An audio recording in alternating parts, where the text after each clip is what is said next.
Hey guys, welcome back to Mommy's Mojo. It's Sarah. So today we're doing things a little bit different. We're doing a Q&A today. A couple of people have messaged me privately on Facebook or on Instagram asking me a few questions, so I figured why not do a Q&A. Alright guys, so for the first question we have is why did we pick the name Rain? So Rain's name means royalty. His full name altogether means Royal Eagle, so it was super significant for us. We're really big on name meanings, so we chose the name Rain. We were looking through names that started with the letter R, and Rain ended up coming up, and we just ended up falling in love with it. We thought it was going to be a perfect fit for our son, especially with how our personalities were. We just felt that this is going to be a strong name for our son, and it definitely suits him very, very well. Okay, so for our next question is, somebody asked me, how did I feel having a baby during a pandemic?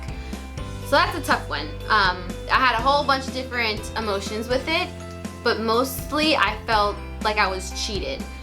I felt like I was cheated out of experiences that you would have when you had a normal pregnancy without a crazy pandemic going on. I lost out on my baby shower, I lost out on my photo shoots, I lost out on people getting to see me pregnant, I missed out on, people getting to see the baby afterwards. There's just so much that we missed out on being able to, do when you're pregnant that it kind of sucked. It was also really scary just because, having to be super careful. There was so much of the unknown of like how this affects pregnant women, how will this affect delivery. You're hearing stories about moms going into preterm. They hadn't said anything about babies getting it from inside the womb. So there was a lot of unknown that you were just having to be super careful about, and it was just really, really hard. But we prevailed. Little man is here. We're still doing great. It's anything crazy that we've had to deal with just because of how careful we were. Alright, so my next question that somebody asked me was to clarify more on where I got my baby clothes. So again, I got my baby clothes at Once Upon a Child mostly, other than Kohl's and a couple times at Target. But most of it was Once Upon a Child. I think I spent a lot. My second time going there, I spent $120, and I pretty much got like most of his wardrobe just because of, from the previous question, because of the pandemic, a lot of people were getting me stuff that were bigger, that were getting sent to me, like not really clothes. So he really didn't have any much clothes to begin with. So when I went there, I just kind of did a big old overhaul. I got so much clothes from newborn to 18 months, I got clothes. So it was, and for like 120 bucks, it's like nothing. You would have spent double, triple that at, big retail stores. So definitely finding a consignment shop near you, or going to, if you have a Once Upon a Child in your area, then definitely check them out. It's gonna be such a lifesaver, especially they have docks there, they have swings, they have strollers, they have bassinets. I know my sister-in-law got a bassinet there. That actually worked out for her theme perfectly, and it was so inexpensive versus having to get it somewhere else. They have shoes, they have for kids up to, I think it was like a size 11 or something like that. So it's very diverse in what they have there. So definitely checking out your local consignment shop or Once Upon a Child that you have near you is super beneficial. So the next question that was asked to me was, did I choose to breastfeed, or did I choose to bottle feed, or did I do both? So what I chose to do is I chose to nurse. For the beginning part of my nursing, he wasn't sucking hard enough, so he wasn't like, he was getting frustrated because he couldn't eat as much as he would like. So I exclusively breastfed for 2 weeks until he got a stronger suck, and then I went back to pumping and latching. So I've been breastfeeding him since day one, but I also realized that he's also really hungry a lot. So I've been supplementing maybe an extra ounce at night with formula to help him sleep longer at night. So far that's worked. So far it's been incredible. When I supplemented 1 ounce of formula after he drank off of me and was completely full, he drank whatever he wanted out of the formula, and he ended up sleeping for like 6 hours. And that was recently. So I kind of use a little bit of both. I mostly use breastfeeding. I do pump and I do freeze my milk, so that way I have some when I go back to work, just because I know the benefits of breastfeeding. So I'm going to try to do that until I literally run dry, just because I know the benefits of it and everybody recommends doing it, and I feel like it's great, but it's a lot of work. So I get tired, but I chose to do it, and I'm gonna stick to it. So this is a really interesting question that somebody asked. They asked me, what is the difference of having a baby now that you've already had them versus what you thought it was gonna be like? So interesting enough, it's pretty much what I thought it was gonna be. I didn't think I was gonna be this much sleep deprived, but overall, Rain's not a super difficult baby. He did have a sleep schedule issue that we had to go through. That was something unexpected just because my parents confused me with my older sister when they told me that I slept really well, I was such a good sleeping baby, I did this so well, and then when I come to ask them, they're like, oh no, that was your sister, not you. So I had false hope that my child was gonna be an excellent sleeper, and instead, he's not so excellent. But overall, he's not too bad.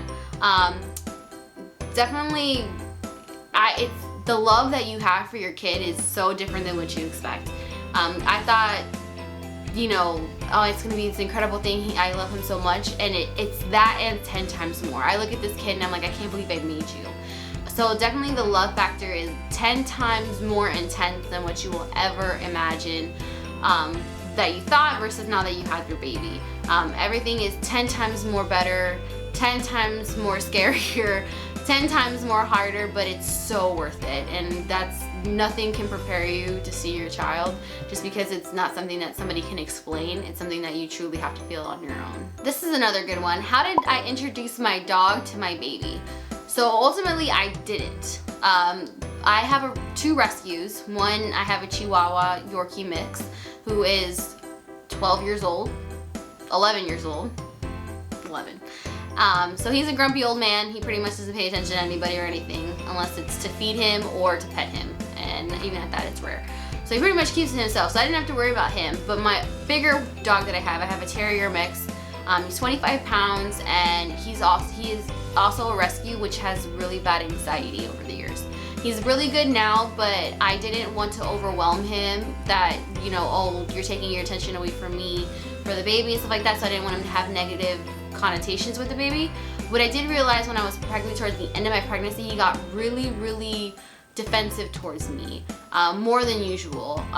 Usually he doesn't take well to other people, but even the people that he knew or that he, you know, was already comfortable with, he was getting defensive. They would get up and he would put himself in between me and somebody else. So when I had the baby and I came home, he started acting that way towards the baby. He would lay under the bassinet. He would lay next to it. Anytime the baby would cry, he would cry. He would come get me. Basically like, Mom, like, why are you taking forever to come and get this baby? He would howl, you know, he would get in between people that were trying to come and see the baby, like my mom.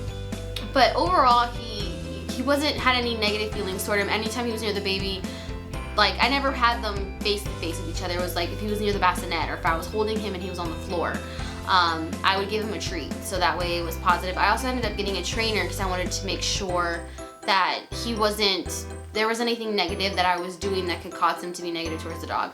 Now, granted, you should never leave your dog alone with your children at all, just because you never know, especially when they get a little bit older and food is involved, so definitely ask a trainer for that information. But that's how we did it. We ended up getting a trainer so that way you can have guidance. And they basically said you never introduce your dog to your baby. You just kind of coexist with each other, and eventually positive reinforcement will happen. And that's what it is. He sniffs him, he tries to lick him now that he's a little bit bigger. He does very well around Rain. He doesn't growl, he doesn't terrorize his stuff, he actually protects his stuff. Anytime Lucky goes into the nursery, which is my little dog, goes into the nursery, he gets super agitated with him and he basically tells him to leave. So, you know, you definitely want to consult a dog trainer if you have super big concern. But overall, I didn't really set the baby down on the floor and have my dog come over and sniff him or lick him or anything like that. I kind of just came in, you know, if I was holding the baby and he wanted to be near me, he didn't get on the couch, he just sit on the floor and I pet him. That's basically how we did it. And it's been a positive experience so far. On another note, my husband did bring the baby's hat and a receiving blanket to the house before we got there, so that way the dog could smell it, and Hercules took really well to it. He got that tip from other family members, that people that have done that before that had dogs, and they didn't have any negative experience. It actually helped. So whether or not that actually helped or not, for us we felt like it did, just because he really cherished that receiving blanket and he kind of knew that that was the baby smell when we came home. So it helped us. So whether or not that'll help you, that's definitely a good tip to try. The last question that we have, somebody asked me, how did we introduce our baby to people during a pandemic? So one of the things I can say is that we really didn't. The only people that we see the baby was our parents and our siblings. And even at that, how we did it was you had to wear a mask if you were around the baby. You had to make sure you obviously wash your hands. That was a no-brainer without a pandemic. We also used a blanket that we kind of covered over their arms or their shirt just to make sure that, you know, he wasn't really exposed to any outside elements other than his own. But we definitely made sure that people, you know, the people that saw him were not exposed at all. Definitely a mask was a huge one. The only people that really didn't wear a mask were my parents, just because they were in the house with us before he was born, and after they didn't go anywhere. So we knew where they were in the house with us the entire time. But our siblings and my in-laws, they ended up wearing masks when they first met him, just to take a precaution, and that's it. We pretty much didn't let anybody else see the baby. A good tip that you can use is definitely do Zoom or FaceTime with your family members, because that's a different alternative that you can do to have your family see your baby.